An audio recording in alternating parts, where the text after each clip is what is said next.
Nixon had learnt the value of dirty tactics. He won by a landslide. But Douglas's parting barb stuck. She coined the nickname Tricky Dicky.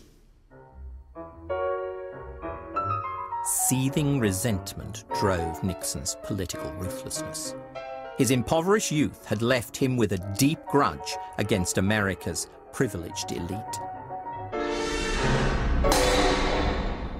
What starts the process really are laughs and slights and snubs when you are a kid.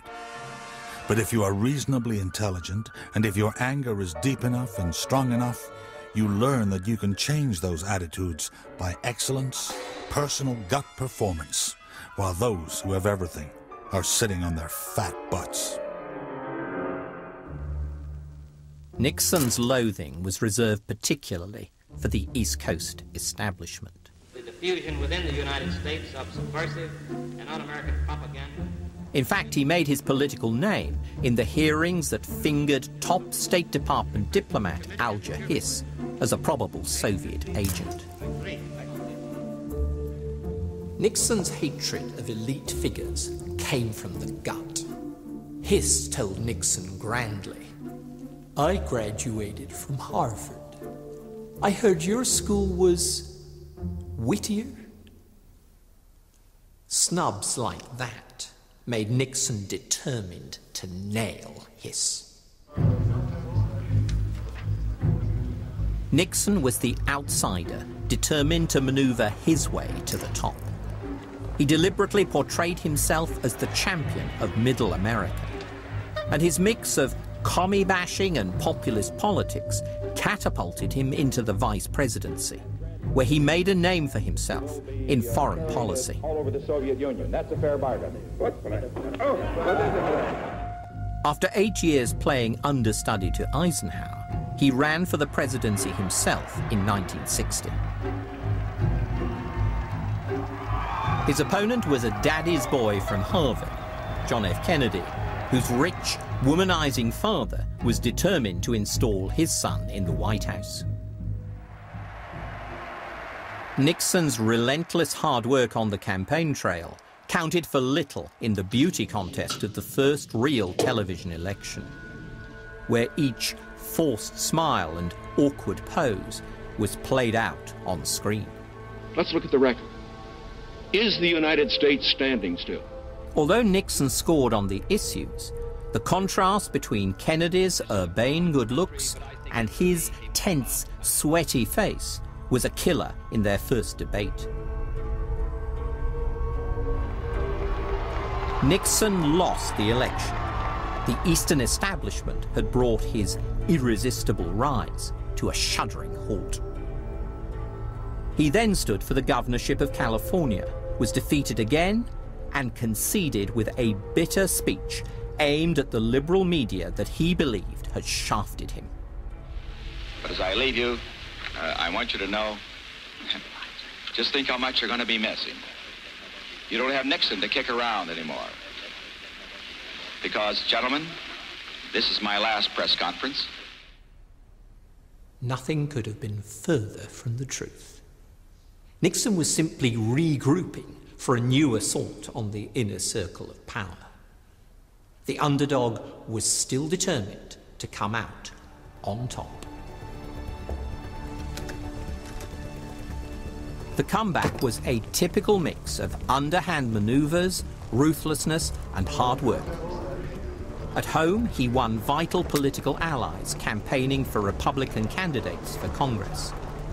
Abroad, trips to Europe and Asia helped polish his credentials in foreign affairs.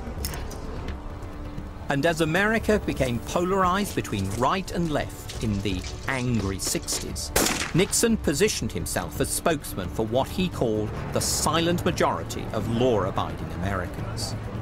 So he was ideally placed to exploit the country's deepening crisis in Vietnam.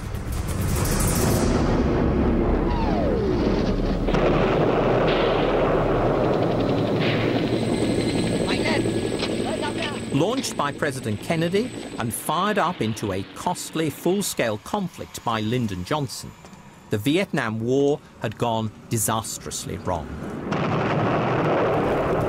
Americans were dying at the rate of 200 a week.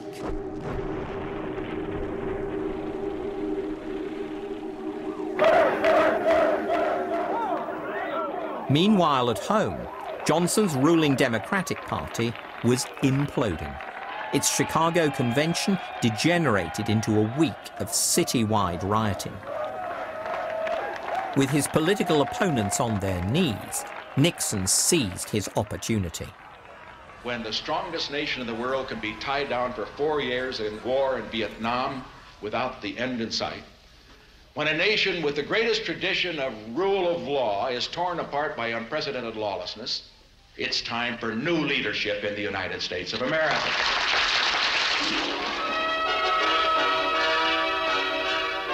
Wherever in the world he goes, doors open, people listen, things happen. Who is this man? Of course, Richard Nixon. Running for the presidency once again in 1968, Nixon projected a new image, a dignified statesman, the unifier of his country. Who's the one man we need in these troubled, dangerous times? Nixon's the one. No doubt this was the kind of leader that Nixon aspired to be. But behind the scenes, the reality was rather different. Ever the anxious political outsider, Nixon instructed his staff to treat the campaign as what he called all-out war.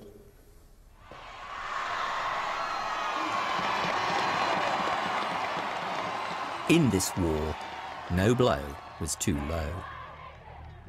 Publicly, Nixon talked peace in Vietnam, but behind the scenes, he arm-twisted South Vietnam to withdraw from President Johnson's peace talks. To win the election, he was prepared to undermine his opponent's bid to end the war. This time, his Machiavellian tactics worked.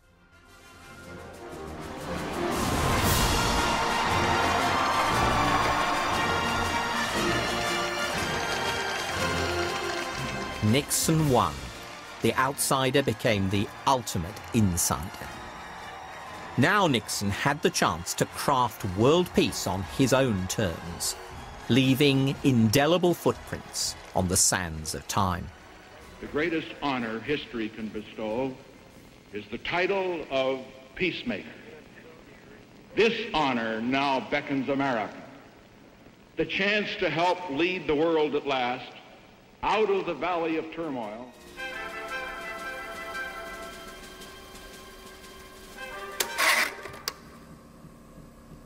As president, Nixon's grand strategy was a new set of relations with Russia and China. But first, he had to resolve Vietnam. He was determined not to let his presidency, like Johnson's, be crippled by the war. So Nixon and his national security advisor, Henry Kissinger, plotted America's exit strategy. The president's double act with Kissinger became one of the most extraordinary political relationships of the 20th century. It would fuel Nixon's rise, but also his fall.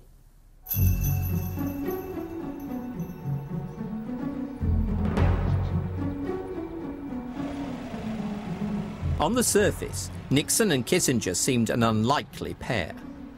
The reclusive, workaholic son of a California grocer, and the sparkling Jewish intellectual, a childhood refugee from Hitler's Europe.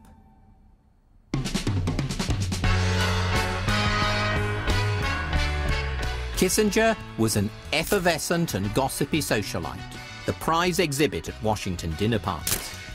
He cultivated his image as a ladies' man, ostentatiously dating movie stars such as Liv Ullmann and Jill St. John. But as with Nixon, things were not always what they seemed. One girlfriend commented wryly, "I don't think Henry was interested in sex. He didn't have time for it. Power for him may have been the aphrodisiac, but it was also the climax." Close observers noted that super-smooth Kissinger's nails were bitten down to the quick. He and Nixon were, in fact, essentially similar. Ambitious loners, obsessed about image and their place in history. And each was by nature deeply suspicious. I believe very strongly that the position of a White House assistant is inconsistent with making public statements on substantive issues.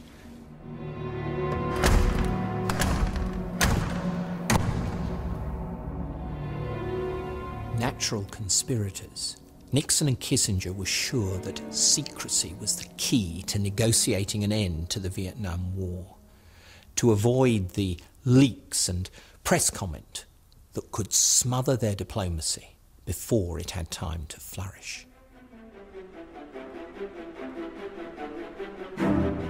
So Kissinger created a confidential back channel to the Kremlin and engineered secret talks with the Vietnamese.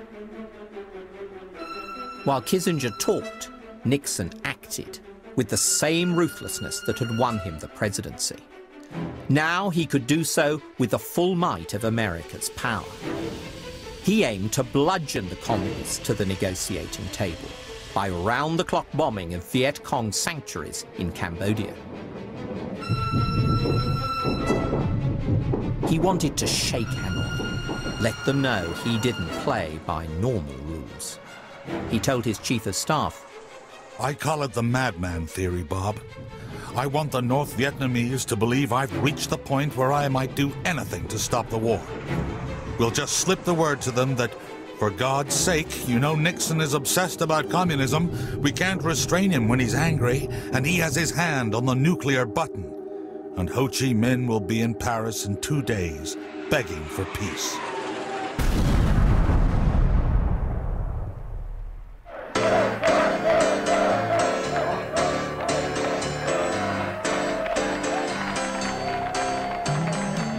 But the quick fix didn't work.